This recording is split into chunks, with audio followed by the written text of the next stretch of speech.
السلام عليكم ورحمة الله وبركاته.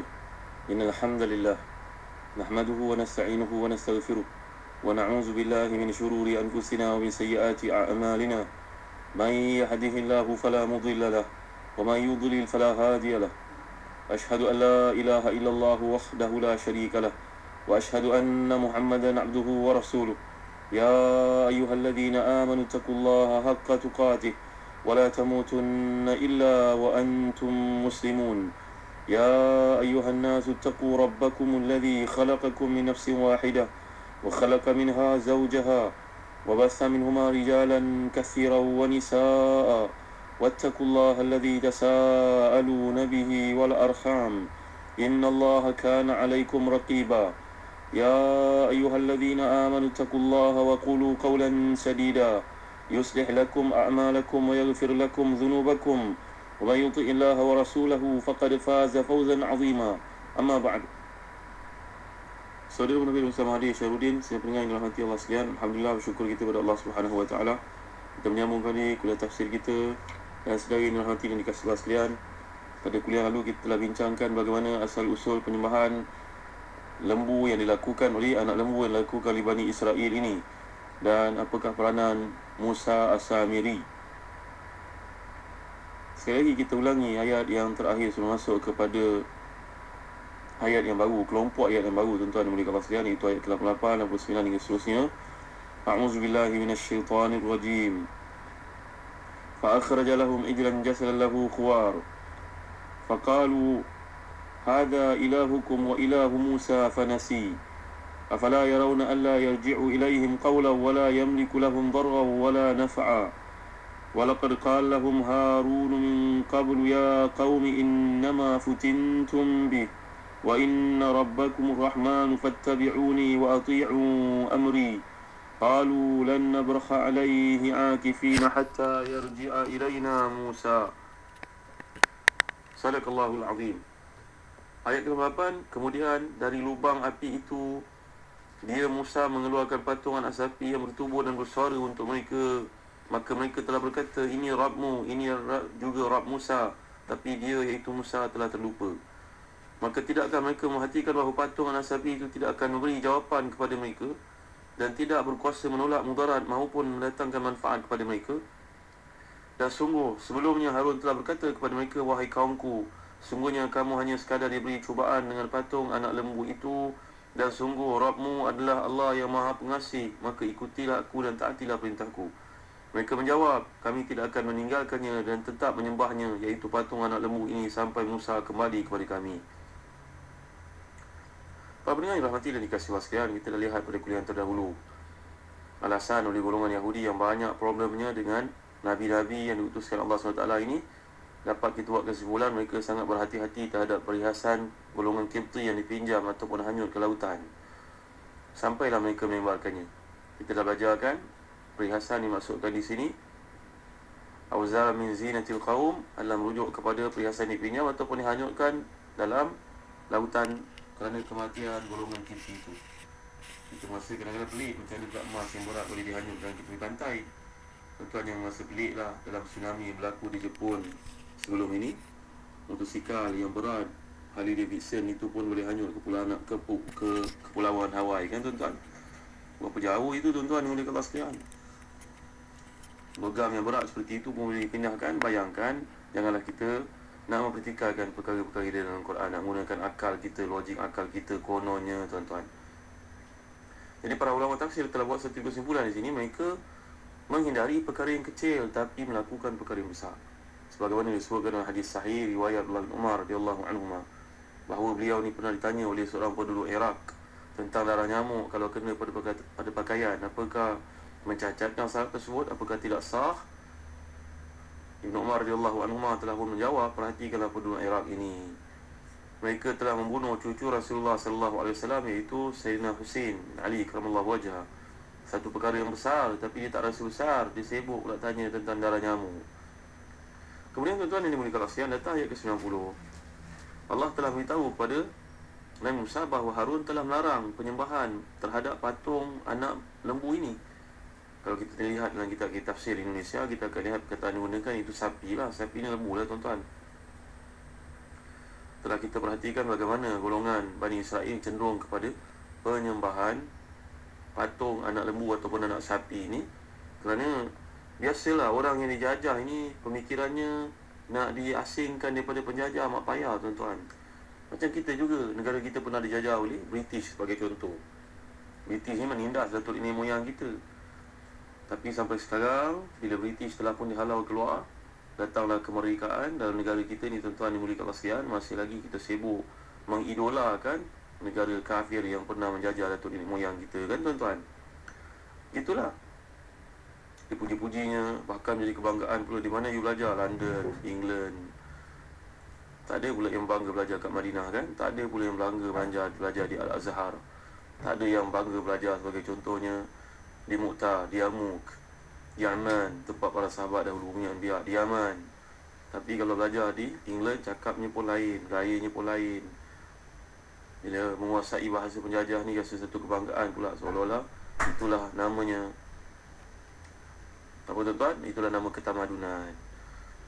Jadi kecondongan hati Bani Israel ini untuk menyembah Tuhan yang berbentuk seperti boleh dilihat satu objek, sebagai contohnya berhala ini tuan-tuan. Pernah kita bincang dahulu surah Al-A'raf kan tuan-tuan, perkara ini telah dibawa oleh Allah SWT surah Al-A'raf dari aspek yang berbeza.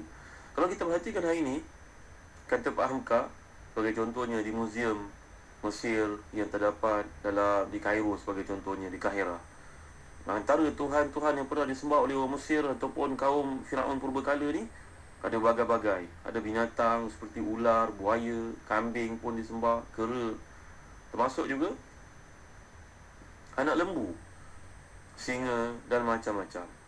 Ini Tuhan-Tuhan orang Mesir lama pula dengan nama yang bagai. Isisnya, Imhotepnya, Amonnya, Besnya, Anubis, Ubastet, macam-macam nama yang pelik-pelik tuan-tuan dimuliakan Allah sekalian.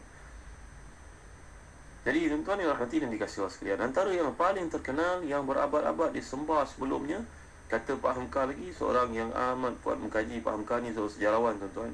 Kita akan baca tafsir Al-Azhar ni, kita lihat dalamnya penuh dengan kenangan dalam hidup, perjalanan yang dilalui olehnya, luas, jauh berjalan luas pandangan lah tuan-tuan. Benar kata-kata patah Melayu seperti itu. Maka Pak Hamka menjaga seluruh pelosok dunia ni, mengabadikan apa yang dia observe-nya seluruh dunia untuk dicatatkan sebagai satu bitaka yaumiyah, perjalanan hidup untuk dibaca oleh kita, mentafsirkan ayat Allah SWT. Menarik, pendekatan yang menarik, metodologi menarik tuan-tuan dalam tafsir Al-Quran Karim. Antara Tuhan besar yang disembah oleh Firaun kuno ini iaitu Apis, APIS, yang digambarkan sebagai seekor anak lembu jantan.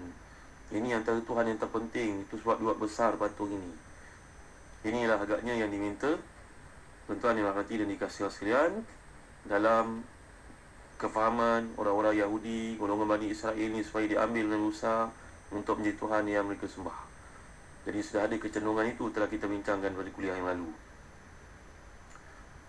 Tuan-tuan yang rahmati dan dikasihi Allah sekalian, jadi nanti kita akan lihat pula dalam surah Al-Baqarah, walaupun mereka ni telah melakukan berbagai-bagai keingkaran terhadap Allah SWT, kekufuran, tapi Allah SWT masih lagi memberikan kepada mereka ni nikmat tuan-tuan, dengan turunnya Al-Manna was-Salwa yang pernah kita bincangkan dahulu. Dia teduhkan mereka di bawah teduhan awan bila berlaku kepanasan yang amat sangat di Semenanjung Sinai itu, ketika Nabi Musa dan Bani Israel tidak menjumpai jalan keluar selama 40 tahun. Nanti kita akan lihat perkara ni. Yatihuna fil ard arba'ina sana.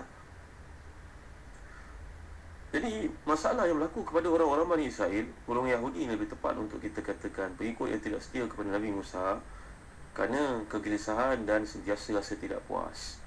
Allah turunkan makanan yang sudah dimasak, mereka minta pula diturunkan asum wal basal, turunkan bawang putih, timun, bawang merah, kacang, nak dimasak sendiri. Tengok betapa kejamnya dan jahatnya golongan ini, mempermain-mainkan apa yang Allah SWT telah turunkan, makanan yang siap dimasak, diminta pula makanan yang mentah.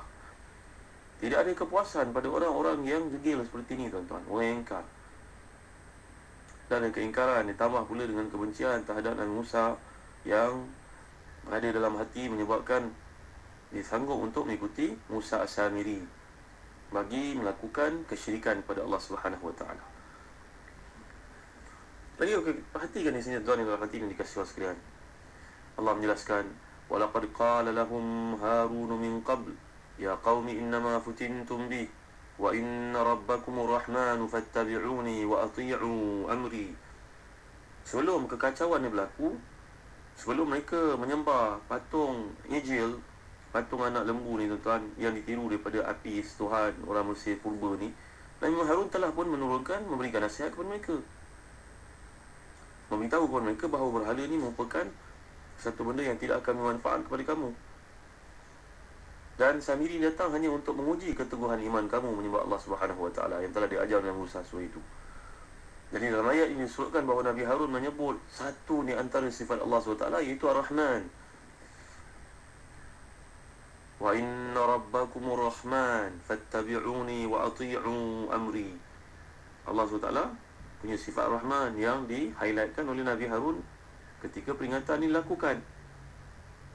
Ingatlah dengan kepemurahan Allah SWT yang bersifat belas ihsannya kepada kamu. Kamu lepas pada Firaun tahu. Inilah ujung seruan Nabi Harun kepada mereka. Sebab Nabi Harun telah mendapat amanah dari Nabi Musa, adiknya, sepeninggalan Nabi Musa ketika dia nak menghadap Allah Subhanahu Wa Taala, berjumpa dengan Allah SWT, hendaklah Harun menjaga amanah ini, memelihara, memimpin kaumnya itu. Tapi nampaknya kaum yang telah tersesat ni tidak mahu mempedulikan lagi perintah Nabi Harun, tuan-tuan. Itu sebab mereka telah berkata, qalu lan nabraha alaihi akifina hatta yarji'a ilaina Musa. Mereka menjawab, kami tidak akan meninggalkan patung ini, bahkan akan tetap menyembahnya sampailah kembalinya Musa kepada kami. Nabi Harun sendiri pun tidak dapat bertindak lebih jauh, kerana ini masalah kewibawaan lah tuan-tuan, personality, charismatic. Nabi Musa kita telah pelajari merupakan seorang Nabi yang memiliki kekuatan, wibawa, sehingga ditakuti oleh Bani Israel. Berbanding dengan Nabi Harun, seorang yang lemah lembut. Maka seorang yang lemah lembut ini tentunya nak dibandingkan dengan Nabi Musa, pengaruhnya jauhlah lemah berbanding dengan Nabi Musa. Bahkan mereka telah memberi amaran, kalau engkau berkeras mendakwa kami meninggalkan penyembahan ini, kami akan bunuh kamu. Dulu kita pernah bincangkan perkara ini dalam surah Al-A'raf yang lalu, tuan-tuan. Dan Nabi Musa pun sampai ke tempat mereka dalam keadaan sangat marah, dan marah ini kerana Allah SWT, tuan-tuan. Pernah kita jelaskan sebelum ini berkaitan dengan ayat yang ke-86, gambaran kemarahan Nabi Musa kerana Allah SWT. Faraja'a Musa ila qaumihi ghadbana asifan qala ya qaumi alam ya'idukum rabbukum wa'dan hasana. Nabi Musa kembali kepada kaumnya dalam keadaan marah. Marah ini marah kerana Allah SWT, bukan marah yang berasas kepada nafsu, marah bila melihat ketetapan Allah SWT, urusan akidah ni dia permainkan, dipandang mudah oleh Bani Israel yang telah sesat, yang telah disesatkan oleh Musa Samiri, tuan-tuan. Kemudian datanglah perintah Allah SWT di sini. Bagaimana cantiknya penggunaan yang disebut oleh Allah SWT menerusi ayat ke-92. Qala ya Harun ma mana'aka idh ra'aitahum dhallu alla tattabi'an afa'asaita amri. قال يا ابن لا تأخذ بلحيتي ولا برأسي إني خشيت أن تقول فرقت بين بني إسرائيل ولم ترقب قولي. Musa berkata, wahai Harun, apa yang menghalangmu ketika engkau melihat mereka telah sesat sehingga engkau tidak mengikuti aku? Apakah engkau sengaja melanggar perintahku? Harun menjawab, wahai putera ibuku, janganlah engkau pegang janggutku dan jangan pula kepalaku. Aku sungguh bimbang engkau akan berkata kepadaku, engkau telah memecah belahkan di antara Bani Israel dan engkau tidak melihara amanahku. Para pendengar yang rahmati dan dikasihi sekalian, sekarang kemarahan Nabi Musa ini diekspreskan dengan bentuk tindakan kepada abangnya Nabi Harun. Tindakan lakukan itu secara spontan, tuan-tuan, dan menarik janggutnya, menarik kepalanya dengan perasaan marah. Kita akan lihat Nabi Harun menjawab kepada Nabi Musa dengan penggunaan bahasa uslub yang sangat menarik untuk kita kaji bersama-sama.